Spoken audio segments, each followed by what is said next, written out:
Maryse et Zélie. Et merci d'avoir accepté d'être nos invités pour ce café avec. Donc un petit café avec Zélie et Maryse, sa maman. Toi aussi, tu as pris ta tasse à café, Zélie? Oui, elle a pris son plat même. Super. Est-ce que vous pouvez vous présenter, s'il vous plaît? Oui, alors donc je vous présente Zélie. Zélie, tu dis bonjour? Bonjour. Donc Zélie commence à signer voilà, en Makaton. Donc Zélie a bientôt 22 mois, donc dans 2 jours. Donc elle aura 2 ans début janvier. Donc c'est une petite fille très volontaire, dynamique, joyeuse. C'est notre petite crevette, notre petit rayon de soleil. Oui Zélie, je parle. Voilà, elle a une capacité d'adaptation qui est assez incroyable. Elle est voilà donc volontaire, je l'ai dit, et elle a une joie de vivre tellement contagieuse que ça rayonne autour de nous et même en nous. Et elle a cette capacité d'entrer facilement en relation avec les autres et de réussir à trouver ce qui est beau chez les autres et ce qui est beau en nous. Donc ça nous permet même nous de progresser et puis de grandir en fait dans nos qualités parce qu'elle a vraiment un regard tendre, bienveillant, attentif. Et voilà, elle sait trouver les émotions qu'il faut à chaque instant et enfin voilà, c'est un plaisir au quotidien. Et donc Zélie, donc c'est la deuxième d'une fratrie de 2 enfants, donc son frère Hippolyte, son papa qui n'est pas là aujourd'hui, Charles. D'ailleurs, avec notre vie à 1000 à l'heure, je sais même pas si j'ai prévenu que je faisais une visio aujourd'hui. Bon, c'est pas grave, il la découvrira. Et donc Zélie a un chromosome en plus. On dit souvent les petits chromosomes d'amour ou voilà les 3 chromosomes 21. Donc ça engendre une grande différence, une très grande différence. Ça engendre une particularité dans l'accompagnement, dans le suivi au quotidien. Donc ça on verra après, je pense. Et puis ça engendre aussi un besoin de rencontrer, d'être accompagné par énormément de professionnels, quel que soit le métier. Je dirais que je pense qu'elle aura vu ces 2 ans tous les professionnels qu'une personne voit peut-être même pas en 80 ans. Donc, elle est vraiment hyper accompagnée. Et ça demande aussi à être, voilà, à se regrouper entre familles. Donc, on parle beaucoup. L'accompagnement, il n'est pas que professionnel, c'est aussi via le réseau des familles touchées par le handicap ou par la trisomie 21 qu'on peut avancer. D'ailleurs, c'est la petite star d'une association qui, pour l'instant, ne fait qu'une action, celle de partager son quotidien et le quotidien de la famille dans les réseaux sociaux. Voilà, donc c'est Happy Zélie, trisomie 21. Voilà. Super. Il y a d'autres ambitions, hein, mais on attend la fin de ce fichu Covid voilà, pour développer un peu plus l'association. Génial. Voilà. Merci. Merci Élise. Alors, est-ce que vous pouvez nous partager, justement, on parlait, enfin, vous disiez qu'il y a beaucoup d'accompagnement autour de Zélie et d'accompagnants. Est-ce que vous pouvez nous partager donc l'accompagnement pluriprofessionnel autour de Zélie dans son quotidien, notamment dans sa socialisation avec les professionnels de santé, médicaux, paramédicaux? Oui. Alors, je suis pas des pros du jargon au niveau de toutes ces spécialités. Néanmoins, on les vit avec elle et puis à notre niveau de parents, on se les adapte au quotidien. Donc, il y a un vrai regard qui est apporté sur l'accompagnement assez global de Zélie. Donc, d'abord, je dirais au niveau de son actualité dans la petite enfance. Donc, Zélie est sociabilisée en micro-crèche, pas loin de chez nous. Elle a une nounou aussi à domicile pour qu'elle n'ait pas de temps en crèche trop important non plus, parce qu'elle fatigue assez vite. Donc ça, c'est au niveau du quotidien. D'ailleurs, je les remercie. Des bisous. Tu fais des bisous, Zélie? Voilà, des bisous à tous les copains et à toutes les nounous. Après, donc, elle est accompagnée alors, au niveau médical et paramédical. Donc là, j'ai pris ma petite anti-sèche, n'est-ce pas? Alors, j'ai 1, 2, 3, 4 pages de tableau. Alors, Zélie, comme je vous l'ai dit, c'est assez incroyable. Elle a d'abord 1 ou 2 rendez-vous d'orthophoniste par semaine. Elle a un rendez-vous de kiné par semaine. elle a un rendez-vous d'ergothérapie par semaine. Elle va peut-être avoir prochainement un rendez-vous de psychomotricité par semaine. Donc ça, c'est la base, on va dire. Et ensuite, elle a des rendez-vous médicaux pour suivre sa santé au quotidien par des pédiatres, médecins traitants, au quotidien, non pas tous les jours, hein, mais il y a des évolutions possibles en fait en termes de maladies ou d'autres pathologies qu'on doit surveiller. Donc elle a rendez-vous aussi une fois par an avec un cardiologue, avec un gastropédiatre, avec des dentistes. Alors là, je prends mon anti-sèche avec des ophtalmos, ORL, orthopédie. Quand elle grandira, peut-être la dermato, enfin voilà, peut-être des échos divers et variés. Donc voilà, elle a un suivi assez lourd, mais nécessaire, mais vraiment nécessaire à son développement. Et donc, on a la chance d'être entouré par des super professionnels. Comme on dit dans l'association Apizeli, on dit les Happy Pros, parce qu'au-delà de leur mission première, ils sont vraiment attentifs à l'accompagnement global de l'enfant et à ce lien en fait entre eux, parce que sans ce lien, on n'avance pas. Enfin, on ne peut pas travailler la bouche sans travailler la posture et sans travailler les pieds. Tout est vraiment lié. On ne retient pas tout, hein. On est parents, mais on a aussi une place essentielle en fait dans cet accompagnement. Donc, on fait partie de cet entourage de l'enfant. Et c'est même pas tant, je dirais, l'enfant qu'on entoure, c'est le projet de vie de l'enfant qu'on entoure.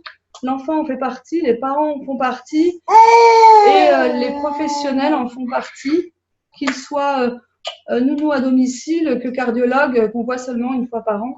Et il y a une vraie relation entre eux qui doit être compliquée à mettre en œuvre, j'imagine, parce que quand on voit le temps qu'on prend pour se trouver un créneau à 2 ou 3, alors quand on est 10, voilà. Et donc voilà, c'est lourd mais nécessaire. Voilà. Bien, super. Je ne sais plus la question. Non, mais c'était l'accompagnement. Donc, on voit qu'il y a effectivement un accompagnement assez complet, intense aussi pour Zélie, hein, mais dans une idée quand même de lien. Et cette notion de lien, je trouve qu'elle est vraiment essentielle en fait hein, dans l'accompagnement. Oui, alors c'est important, voilà, c'est important d'être en confiance avec le professionnel. Et on est en confiance en tant que... Bah oui, ma chérie. Oui. On est en confiance avec le professionnel quand on est déjà considéré en tant que parent comme un acteur indispensable en fait à l'accompagnement de l'enfant. Parce que c'est pas forcément en une séance ou deux qu'il y aura une progression possible, même si c'est possible, je dirais, en une séance ou deux. Hein. Mais si on complète dans la vie quotidienne par des gestes que nous, on peut réaliser, sans trop en faire non plus, sans se transformer non plus en professionnel, et en s'accordant aussi des temps où on se dit, bon, voilà, aujourd'hui, bah, tant pis, on n'a rien fait, le Z-Vibe est resté dans la boîte, l'ortho ne va pas nous le reprocher, le kiné ne va pas nous reprocher de ci ou de ça, et il faut avancer tout doucement en confiance, et puis l'enfant nous le montre aussi quand il est fatigué, hein, ou quand il a besoin de répit. Enfin, ce qu'on appelle le répit, c'est important pour l'enfant, mais pour le parent aussi. Et des temps de vacances sans exercice, c'est pas grave. Aussi. Ouais. Bien, Voilà. merci beaucoup Maryse. Alors on va maintenant faire un petit focus sur l'orthophonie. Qu'attendez-vous de l'orthophonie pour Zélie, mais aussi pour vous et auprès des autres professionnels? Alors je vais prendre aussi ma petite anti-sèche pour ne pas en oublier. Voilà. C'est pas un petit message aux orthos, hein, mais c'est pareil hein, au niveau langage. Moi, j'ai pas forcément tous les termes, mais c'est plus un besoin en fait pour en tant que parent et pour son enfant. Donc, prenons par exemple la langue. Ah, tu veux manger? Bon, alors, elle va commencer par la communication. Donc, Zélie, elle apprend par les signes. Elle a besoin de parler. C'est difficile pour elle. Parce qu'avec cette grosse langue, cette hypotonie, c'est un manque de tonus, c'est compliqué. Et nous, en tant que parents, on n'a pas appris comme ça en étant petit, quand on n'a pas eu de particularité à ce niveau-là. Donc, on doit apprendre aussi, mais on ne peut pas tout savoir sur tout. Donc, c'est une réelle complicité avec l'orthophoniste pour qu'on puisse avancer dans cette communication adaptée à Zélie, en lien avec tous les autres professionnels, et aussi adaptée à nous, autant qu'on a, nos compétences, et puis à ce qu'on souhaite. Voilà, donc là, elle montre sa langue, très bien, Zélie. Donc, on a parlé de communication, on va parler de la langue. Le reste, c'est après, Zélie. Bon, je l'avais bien préparé. Donc, la langue, vous voyez? Alors, si elle était toujours sortie comme elle nous le fait bien, tu montres ta langue, Zélie? Tu montres la langue?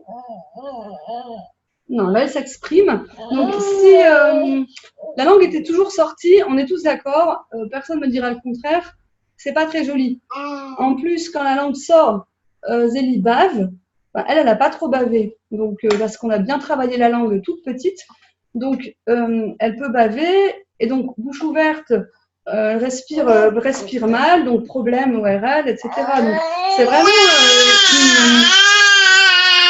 oui, donc communiquer, c'est bien Zélie, la langue, et donc c'est vraiment tout un ensemble en fait à voir.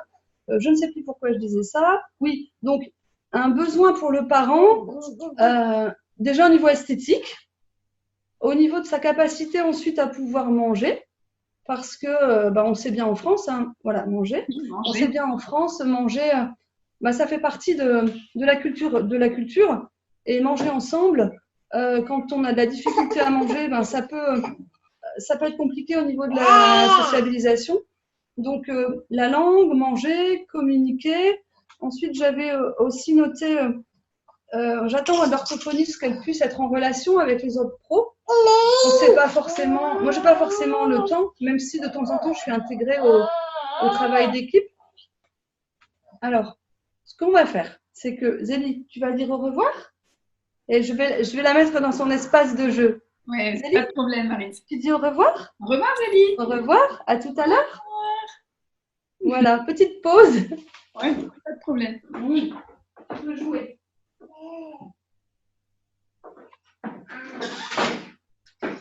Voilà. Bon. Elle a tenu un petit peu. C'est bien, c'est chouette. Donc, je disais donc que l'orthophoniste puisse être intégré en fait dans cette équipe avec les autres professionnels, parce que on a tous un langage dans nos métiers, et dans le langage médical et paramédical, voilà, quand vous parlez entre vous, on sent que les liens se créent vite, et ça c'est important, parce que je vais donner un exemple. Zélie, on a travaillé l'alimentation. Donc, elle a dû accepter la nourriture, etc. Quand elle a fini par l'accepter, on lui a donné donc l'assiette pour manger. Donc, tout ça avec l'orthophoniste.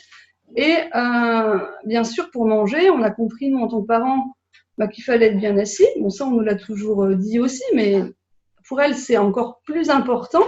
Bien assis, donc il faut une chaise adaptée. S'il faut une chaise adaptée, il faut que le médecin de la rééducation préconise une chaise, il faut que cette chaise soit faite, il faut que les pieds soient bien posés. Le kiné aussi aura des demandes par rapport à ça.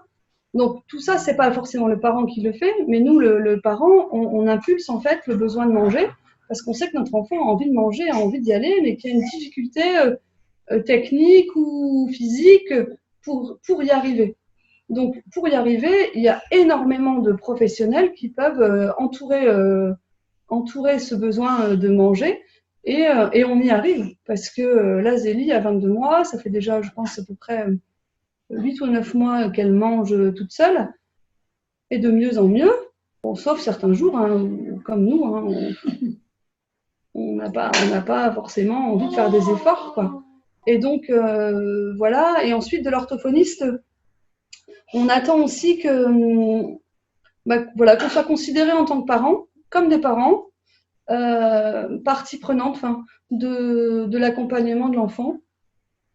Et en fait, on réalise que l'orthophoniste, c'est elle fait un peu partie de toute notre vie, quoi, parce que communiquer, avoir une bonne posture pour bien manger, être en échange, en relation avec les autres, c'est tous les jours. Et l'orthophoniste peut aussi intervenir, et c'est important, dans les milieux comme une crèche, ou avec la nounou, ou avec les frères et sœurs, voire pourquoi pas un jour, j'imagine, elle pourrait même intervenir avec la famille élargie si nécessaire. C'est vraiment voilà, un bras droit au niveau communication, alimentation et puis échange, enfin voilà, échange pour qu'elle puisse se sociabiliser et vivre en société en fait. Voilà. Super. Ben, je sais. Et encore, j'ai pas tout dit. Hein. C'est bien. Voilà.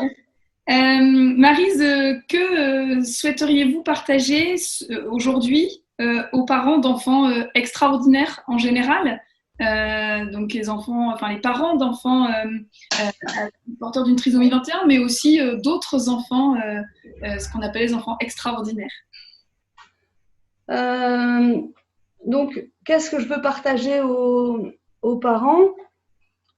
Eh bien, déjà au niveau du suivi, si on revient sur le suivi médical, paramédical et sur la sociabilisation, il faut vraiment oser être partie prenante en fait du parcours de l'enfant, du parcours de vie, du projet de vie. On parle souvent de projet de vie qui prend du temps à écrire, c'est compliqué, mais on peut être aidé pour l'écrire. On a été aidé, nous, par une assistante sociale au CAMS pour appuyer les mots, dire des choses qui sont essentielles, importantes, parce qu'on ne se rend pas forcément compte en fait de ce que l'on fait et c'est pas forcément reconnu non plus par l'extérieur parce que ça ne se voit pas. Donc il y a qu'entre nous en fait qu'on peut parfois communiquer là-dessus et avec les pros. Donc ça c'est important d'être partie prenante et de le défendre. Si un jour ça se passe mal avec un pro, eh bien on change. Enfin, ça peut se passer mal parce que c'est plus adapté à l'enfant, mais là c'est pas une question de relation, c'est une question de besoin dans le développement. Mais après, ça peut un jour se passer mal parce que le courant passe pas et autant on peut pas changer de chef, en tout cas pas tout de suite dans le boulot, autant on peut changer de pro s'il existe, voilà. Et après, je dirais que quand on cherche un pro, il y a aussi parfois beaucoup de frustration à dire mais est-ce qu'il va savoir, est-ce qu'il va pas savoir. Alors, la trisomie 21, comme toutes les autres pathologies ou toutes les autres maladies, en fait c'est quand même hyper transversal. Enfin, il y a tous les corps de métier qui interviennent et tous ne connaissent pas forcément la trisomie 21. Et c'est pas grave en soi. Il vaut mieux un bon spécialiste de la T21 ou de les troubles de l'oralité ou de la sphère orofaciale, c'est ça, voilà, que une personne qui dit ok, je le fais, mais en fait qui n'est pas formée. Donc, si un professionnel vous dit, je peux pas, alors soit vous lui dites, écoutez, moi je connais une asso qui peut former les pros, et cette personne a le temps, soit vous acceptez de changer, même si je sais que, et on le vit, ça prend beaucoup de temps et d'énergie, mais il faut vraiment oser en fait, oser dire les choses. Après, une autre chose importante, et ça on l'a appris à force, et grâce aussi aux professionnels et aux familles avec qui on est en contact, c'est il faut vraiment intégrer au quotidien tous les gestes que l'on doit réaliser en tant que parent, qui sont pas forcément des gestes professionnels. Nous, on ne va pas faire des massages de kiné, par exemple, ou travailler sur des musculations de la bouche avec des appareils précis. Par contre, on va réaliser des gestes tous les jours qu'on nous aura confiés, nous, en tant que parents et en tant que partenaires, pas parce qu'on est moins bon, mais parce que on ne peut pas lire les 95 bouquins que vous avez lus sur les troubles de l'alimentation. Voilà. Donc, vraiment adapter ces gestes-là au quotidien pour que ça ne prenne pas du temps, en fait, en plus du temps, et pour que ça ne prenne pas sur le temps de famille et le temps du temps pour soi, en tant que parent. Et donc, se faire aider, accepter le professionnel, accepter les limites des professionnels, accepter nos limites, pas vouloir en faire trop, ni trop peu. Waouh, en plus, elle a un agenda de ministre et voilà, avoir accès aussi à ce qu'on appelle le répit. Bon, le répit, ça peut être tout bête, un resto, en ce moment, c'est pas trop ça, mais un resto à deux ou avec des amis ou ou une balade, ou voilà, du temps pour soi, et du temps aussi de répit pour l'enfant. Voilà. Et après, donc là, c'est par rapport aux soins, tout ce qu'on a vu avant. Et après, par rapport je dirais, aux parents en tant que tels, c'est vrai que c'est quand même compliqué, quoi, le handicap. On a toujours tendance à penser que les autres ont un regard qui est négatif. C'est parfois le cas, hein, mais pas toujours. Et alors, moi, ce que je me dis toujours, que ce soit pour Zélie, hein, ou pour autre chose, hein, dans la vie en tout cas, c'est quelle est l'intention positive de la personne qui est en face de nous? C'est peut-être pas celle qu'on imagine. Et pour vivre ensemble, de toute manière, il faut accepter que les autres soient différents parce que cette différence est vraiment une force. Et Zélie apporte un équilibre à la société.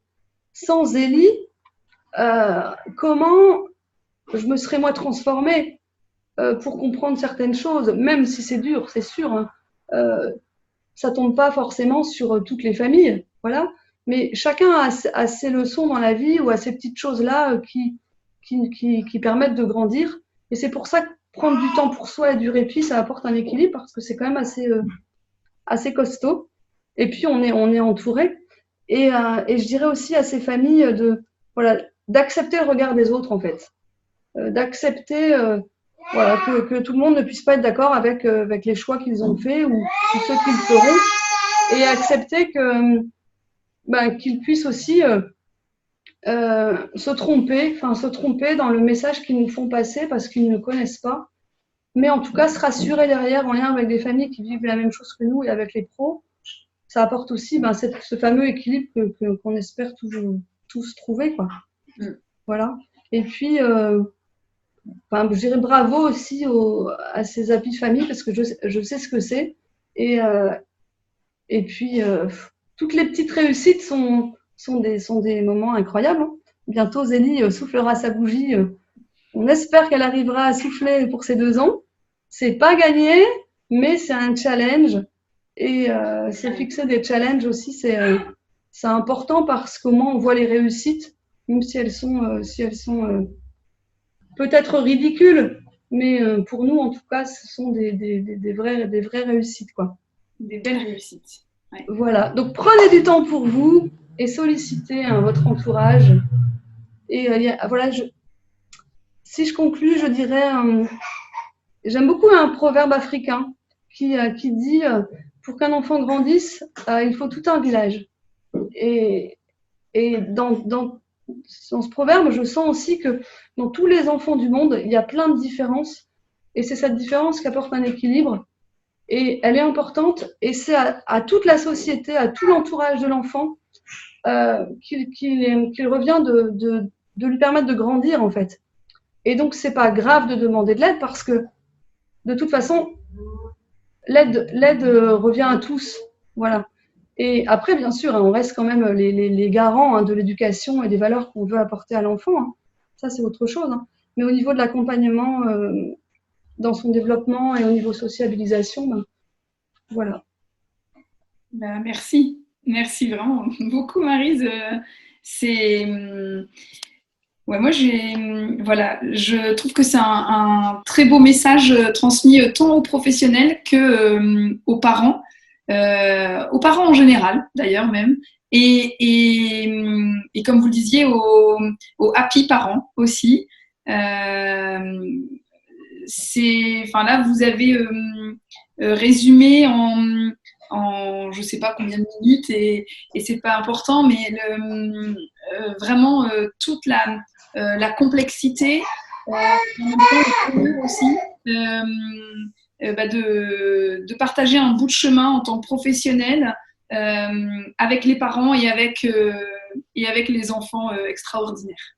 Donc vraiment, merci pour ce beau message, ces messages en fait en général, et qui j'espère permettront aux parents d'avoir quand on a un petit coup de mou, parce que dans le quotidien, il y a des moments où on a des petits coups de mou, de reprendre, de reprendre confiance, de refaire du lien aussi pour les pros avec les autres et avec les parents. C'est vraiment hyper important dans l'accompagnement des enfants. Un grand merci Maryse, en tout cas, d'être notre invitée. Et je vais chercher Zélie pour qu'elle dise au revoir. Zélie, tu viens là plus? On va dire au revoir. Tu viens?